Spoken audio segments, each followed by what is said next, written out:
That ABS light on your dash just came on. Don't panic, but don't ignore it either. Before we get into what causes it, let's quickly cover what ABS actually is.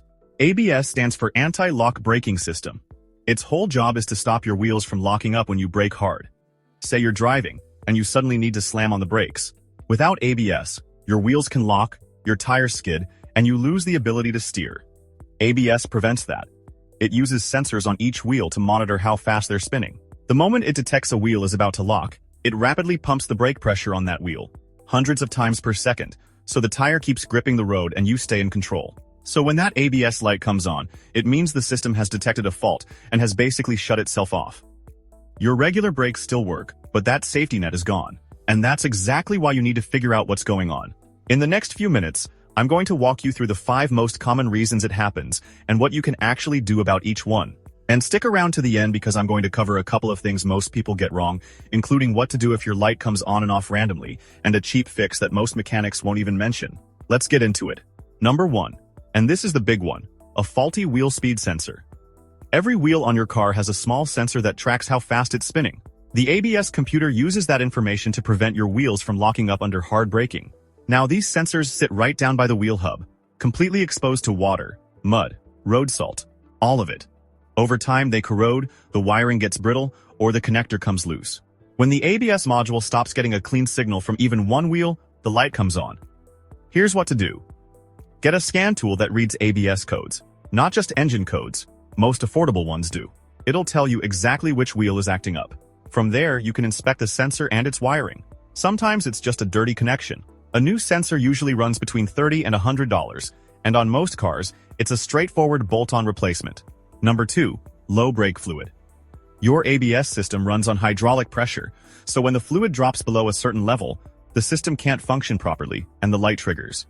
This can happen because your brake pads are worn down, which pulls more fluid into the calipers, or you could have a slow leak somewhere in the system. Pop your hood and check the brake fluid reservoir. There's a minimum line marked on it. If the fluid is low, top it off with the correct type listed in your owner's manual, and then figure out why it dropped. If your pads are thin, it's time for new ones. If you see fluid leaking anywhere near your wheels or under the car, get that looked at right away because that affects your actual stopping power, not just the ABS. Number 3.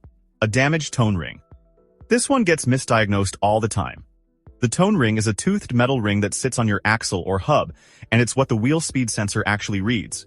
If that ring gets cracked, warped, or packed with rust and debris, the sensor picks up a garbage signal. The scan tool will usually show erratic or jumping speed readings from one wheel, and people assume the sensor is bad. They replace the sensor, the light comes back on, and now they're frustrated. Before you swap a sensor, visually inspect the tone ring. Look for missing teeth, cracks, or heavy corrosion. If it's damaged, that's your problem. Number 4. A failing ABS module. The ABS module is the brain of the whole system. It processes all the sensor data and controls the hydraulic valves during braking. These modules can develop internal faults, especially on older or high-mileage vehicles.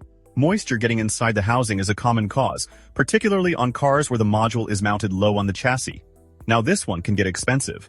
A replacement module can cost several $100s, sometimes more. But before you go down that road, check if a qualified shop can test and repair the module itself. There are specialists who rebuild these for a fraction of the cost. Number 5. A blown fuse or bad wiring.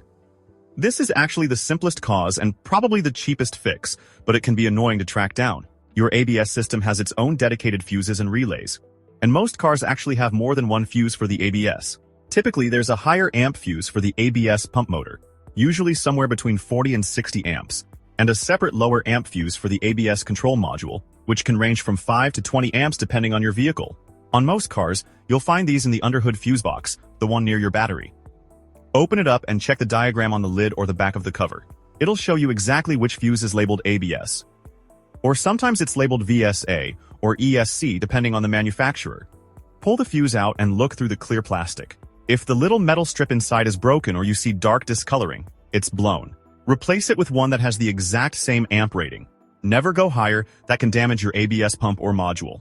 And if the new fuse blows again right away, that tells you there's a short circuit somewhere that needs tracing.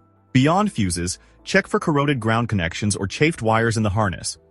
And here's one that catches people off guard: rodent damage. Mice and rats love chewing through car wiring, and it happens more often than you'd think. One more thing before I wrap up. I've seen cases where re-lubricating the brake caliper slide pins made the ABS light go away. And honestly, that tracks. When those pins get dry or seized, the caliper doesn't move freely, you get uneven braking pressure, and the sensors pick that up. So if you're doing any brake work, clean and grease those slide pins with high-temp brake grease while you're in there. It takes 5 minutes, and it can save you a headache. Now before I wrap up, let me cover a couple of things I see people asking about all the time. First one, can you still drive with the ABS light on? Short answer, yes you can. Your normal brakes are completely unaffected. You can still stop the car. What you've lost is the anti-lock function, which means if you have to brake hard or you're on a wet or gravel surface, your wheels can lock up and you'll skid instead of maintaining traction. So just be a little more cautious with your braking until you get it sorted. Don't tailgate, give yourself extra stopping distance, and avoid slamming the brakes if you can help it. It's not an emergency, but it's also not something you want to sit on for months. Second one. What about when the ABS light comes on and then goes away on its own? I see this a lot. You start driving, the light pops on after a few minutes, then later it disappears. That's usually a sign of an intermittent fault. Most of the time, it's a wheel speed sensor that's on its way out but hasn't completely failed yet. Could also be a loose wiring connection that breaks contact when things heat up or vibrate at certain speeds, then reconnects. The tricky part is that when the light goes off, the system clears the active fault. So if you scan it at that moment, you might get nothing. The key here is to scan it while the light is actually on, or look for stored codes rather than active ones. Don't assume it's fine just because the light went away. If it's happening regularly, something is deteriorating and it will eventually stay on for good. And one more, if your ABS light came on right after a tire change or brake job, don't overthink it. What probably happened is the ABS sensor or its wiring got bumped, nudged, or slightly pulled during the work. These sensors sit millimeters away from the tone ring, so even a small shift in position can throw off the signal. The connector might have also been accidentally unplugged or not fully clicked back in. Go back to whoever did the work and have them check the sensor connections on whatever wheel they touched. 9 times out of 10, that's all it is. Bottom line, an ABS light doesn't mean your brakes have failed. Your normal braking still works. What you've lost is the anti-lock protection, which means in a hard stop or on a slippery surface, your wheels could lock up. So get it diagnosed sooner rather than later. So, there you have it, folks. The 5 most common causes of ABS warning lights staying on.